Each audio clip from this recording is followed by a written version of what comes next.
देखिए जुलाई 2025 एक ऐसा महीना है जहां पर वैकेंसी आती चली जा रही हैं। 11-12 क्लास लेवल पर जो लोग पढ़ाना चाहते हैं गवर्नमेंट स्कूल्स के अंदर, उनके लिए बहुत ही बड़ी खुशखबरी है। राजस्थान लोक सेवा आयोग की तरफ से लगभग 3000 से भी ज़्यादा वैकेंसीज हैं। ठीक है ना, डिफरेंट सब्जेक्ट्स हैं। पूरी जानकारी आपको मैं बताने वाला हूं पीडीएफ के माध्यम से, जो कि मैंने डाउनलोड करी है।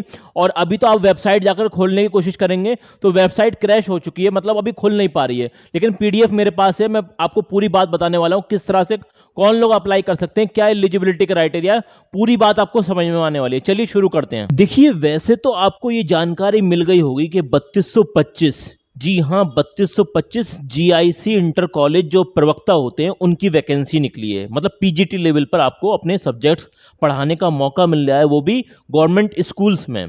राजस्थान लोक सेवा आयोग की तरफ से, जो कि अजमेर में है, वहाँ से वैकेंसीज निकली हैं। अभी आप अगर मतलब इसकी वेबसाइट पर जाएंगे तो वेबसाइट ओपन नहीं हो रही है, बिकॉज ऑफ द बहुत ज़्यादा लोग उसे सर्च कर रहे हैं और वो खुल ही नहीं पा रही है। ये 17 तारीख को, मतलब आज ही शाम के टाइम में ये मतलब वैकेंसी निकली है, जिसमें मतलब 27 लगभग सब्जेक्ट्स में यहाँ वैकेंसी है। ठीक है ना, और इसके बारे में मैं आपको पूरी डिटेल बता देता हूँ। जैसे कि आप ये देख सकते हैं, और ये जो मुझे पोस्ट मिली है, ये वैकेंसी जो मिली है, इसका लिंक मैं आपको दे दूंगा, वहाँ से आप भी डाउनलोड कर लेना। ये यहाँ पर हिंदी में 710 वैकेंसी है, इंग्लिश में देख सकते हैं 307 वैकेंसी है, संस्कृत में 70 वैकेंसी है, राजस्थानी में 6 वैकेंसी हैं, इसी तरीके से पंजाबी में 6 वैकेंसी है, उर्दू वाले बड़े परेशान रहते हैं। भाई साहब मैं कह रहा हूँ इस बार बहुत अच्छा मौका, 140 वैकेंसी है, ज़रूर से अप्लाई कर देना। अप्लाई कैसे करना है वो लास्ट में आपको समझ में आ जाएगा।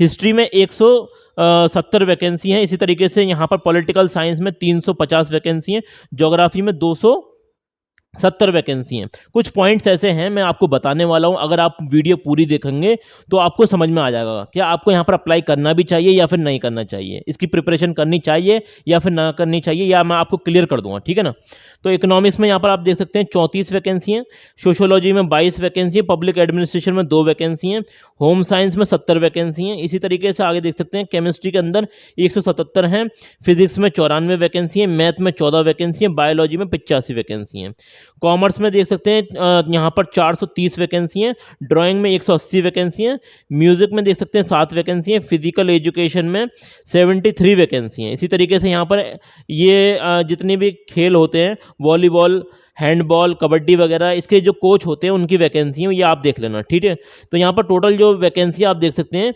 यहाँ पर 3250, मतलब 3225 वैकेंसी हैं टोटल मिलाकर, सारी वैकेंसी अगर मिलाई जाए। और इसके बारे में मैं और आपको डिटेल बता देता हूं, जो इंपॉर्टेंट पॉइंट्स हैं वो मैंने हाईलाइट कर रखे हैं। देखिए यहाँ पर जो अन्य राज्यों के लोग हैं वो भी अप्लाई कर सकते हैं, लेकिन वो जनरल कैटेगरी में काउंट होंगे। किस में काउंट होंगे? जनरल कैटेगरी में काउंट होंगे, जो बाहरी राज्य के अभ्यर्थी हैं। ये बात आपको क्लियर कट समझ लेनी चाहिए। और देखिए यहाँ पर अलग अलग सब्जेक्ट की अलग अलग मतलब एलिजिबिलिटी दे रखी है। वैसे बेसिकली यहाँ पर जो एलिजिबिलिटी मुझे समझ में आई है वो आप क्लियरली देख भी सकते हैं। यहाँ पर वो आपके पास एक तो पीजी होना चाहिए, पोस्ट ग्रेजुएशन, जिस भी सब्जेक्ट में आप अप्लाई करना चाहते हैं, प्लस आपके पास बीएड होना चाहिए। क्या होना चाहिए? बीएड होना चाहिए। ये मैंडेटरी है, ये 2 चीज़ें तो होनी ही होनी चाहिए आपके पास।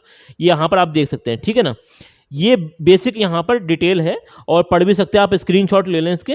इसके अलावा ये मैं आपको पीडीएफ की लिंक दे दूंगा, वहाँ से आप डाउनलोड कर लेना। और हाँ, एक इंपॉर्टेंट चीज़ ये है कि आपको हिंदी की नॉलेज होनी चाहिए, हिंदी में लिखना आना चाहिए, पढ़ना आना चाहिए, और राजस्थानी कल्चर की भी नॉलेज होनी चाहिए, क्योंकि राजस्थान से वैकेंसी निकली है। अब यहाँ पर अगर हम सैलरी की बात करें तो लगभग यहाँ पर 6 पे कमीशन यहाँ पर लागू है। तो यहाँ पर जो आपकी वैकेंसी लगभग होगी वो तो 65,000 से लेकर 65,000 से लेकर जो आपकी सैलरी होने वाली है 85,000 तक होने वाली है, 85,000 तक की है लगभग, अप्रोक्सीमेटली इतनी होने वाली है। और यहाँ पर अगर हम आयु सीमा की बात करें, एज लिमिट की बात करें, तो वो 40 मतलब 40 साल तक की एज तक आप अप्लाई कर सकते हैं। अब यहाँ पर अलग अलग कैटेगरी वालों को रिलैक्सेशन भी मिला है, मतलब यहाँ पर वो मैं आपको दिखा देता हूँ। जैसे कि अगर आप मेल हैं, मेल कैंडिडेट हैं, अगर आप बिलोंग कर रहे हैं SC ST या फिर ओबीसी कैटेगरी से, और ईडब्ल्यूएस कैटेगरी से तो 5 साल का आपको रिलैक्सेशन मिल जाएगा। ठीक है, एक बात समझ में आ गई आपको। वहीं अगर अगर आप वुमेन कैटेगरी से हैं राजस्थान के, पर्टिकुलरली राजस्थान की मैं बात बता रहा हूँ, तो 10 साल का आपको यहाँ पर छूट मिल जाएगी अगर तो आप एससी एसटी या फिर ओबीसी कैटेगरी से हैं। और अगर आप खाली वुमेन हैं, वो भी जनरल कैटेगरी की, तो यहाँ पर आपको 5 साल का रिलैक्सेशन मिल जाएगा, मतलब 45 साल तक अप्लाई किया जा सकता है। यहाँ पर आप फॉर्म कब तक फिलअप कर सकते हैं ये देख सकते हैं आप। आवेदन की अवधि यहाँ पर देख सकते हैं 14/8/2025 से लेकर 12/9/2025 तक यहाँ पर आप फॉर्म फिलअप कर सकते हैं। देखिए, जब भी आप फॉर्म फिलअप करेंगे ना, तो उससे पहले आपको वन टाइम रजिस्ट्रेशन जरूर करना पड़ेगा, जिसे हम ओटीआर बोलते हैं। ठीक है ना।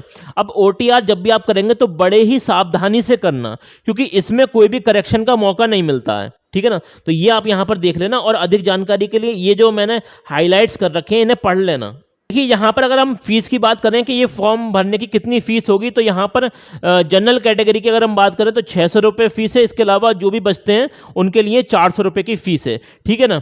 और राजस्थान के अलावा जो भी लोग अप्लाई करेंगे तो वो राजस्थान में आने के बाद जनरल कैटेगरी में ही अप्लाई कर पाएंगे। ये आप क्लियरली समझ लेना इस बात को। अब अगर यहां पर हम बात करें कि भाई सिलेबस क्या है, किस तरह से एग्जाम पैटर्न होने वाला है, तो लगभग आप मान के चलिए यहां पर 450 मतलब 450 का आपका मतलब टोटल एग्जाम होने वाला है, जिसमें 2 पेपर होंगे। पेपर 1 जो 150 नंबर का होने वाला है, और पेपर 2 आपका 300 नंबर का होने वाला है। ये आप क्लियरली देख सकते हैं, पेपर 1 और पेपर 2। पहले पेपर के लिए आपको 1.5 घंटे का टाइम मिलेगा, और दूसरे पेपर के लिए आपको 3 घंटे का टाइम मिलेगा। मल्टीपल चॉइस क्वेश्चन आंसर आने वाले हैं आपके लिए। और हाँ, यहाँ पर नेगेटिव मार्किंग भी होगी, 1/3 आपका नंबर कट जाएगा अगर तो आप गलत करते हैं कोई क्वेश्चन। और हाँ, दोनों ही पेपर में लगभग ये पढ़ सकते हैं लाइन आप, minimum qualification marks for each paper will be 40% तो आने ही चाहिए। ठीक है ना, आपके कम से कम। और 5% का रिलैक्सेशन मिल जाएगा उन लोगों को जो शेड्यूल कास्ट, शेड्यूल ट्राइब, मतलब एससी एसटी कैंडिडेट्स हैं। ठीक है ना। अब यहां पर पेपर 1 में क्या आएगा ये भी देख लीजिए। जो 1.5 घंटे का आपका पेपर होने वाला है, उसमें क्या आने वाला है, तो देखिए उसमें पहली बात तो ये है कि हिस्ट्री, जो कि राजस्थान की हिस्ट्री है, इंडियन हिस्ट्री, और या फिर इंडियन नेशनल मूवमेंट वगैरह, ये सब टॉपिक कवर होंगे। इसके अलावा मेंटल एबिलिटी आपकी चेक होगी। ठीक है ना। स्टैटिस्टिक्स सेकेंडरी लेवल, जिसमें मैथमेटिक्स और लैंग्वेज एबिलिटी टेस्ट हिंदी और इंग्लिश का होने वाला है। ठीक है ना। इसी तरीके से यहाँ पर आप देख सकते हैं करंट अफेयर भी आएगा आपका, और कितना कितना नंबर का आएगा वो अभी इन्होंने डिसाइड नहीं किया है, वो भी जल्दी ही आपको बता दिया जाएगा, डिटेल में बता दिया जाएगा कि भाई यहाँ पर सिलेबस क्या होने वाला है, कितने नंबर में क्या क्या चीज़ें आने वाली हैं। General study, general science, Indian polity, geography और राजस्थान, ये सब पढ़ना पड़ेगा आपको। इसके अलावा एजुकेशन, साइकोलॉजी और educational management, educational scenario in Rajasthan, ठीक है ना, ये सारी चीज़ें भी पढ़नी पड़ेंगी। इससे भी आएगा मतलब फर्स्ट पेपर में। सेकंड पेपर की अगर हम बात करें तो सेकंड पेपर 3 घंटे का आपका होने वाला है, जिसमें आपको बेसिकली सब्जेक्ट नॉलेज से ही पूछा जाएगा। जो भी आपका सब्जेक्ट है जिससे आप अप्लाई करना चाह रहे हैं उससे पूछा जाएगा क्वेश्चन, और पेडागोजिकल क्वेश्चन आएंगे। इसके अलावा learning material, use of the computer, मतलब जो मॉडर्न डे टेक्नोलॉजी है जो कि एजुकेशन में इस्तेमाल हो रही है, उनसे भी क्वेश्चन आएंगे। तो ये 3 घंटे का है। ठीक है ना। इसमें क्वेश्चन मतलब ये जो आपका ना 3 घंटे का, इसमें ज़्यादा वेटेज रहने वाला है। तो टोटल मिलाकर आपका जो है यहाँ पर जो पेपर होगा वो 450 का होगा दोनों मिला के। ठीक है ना।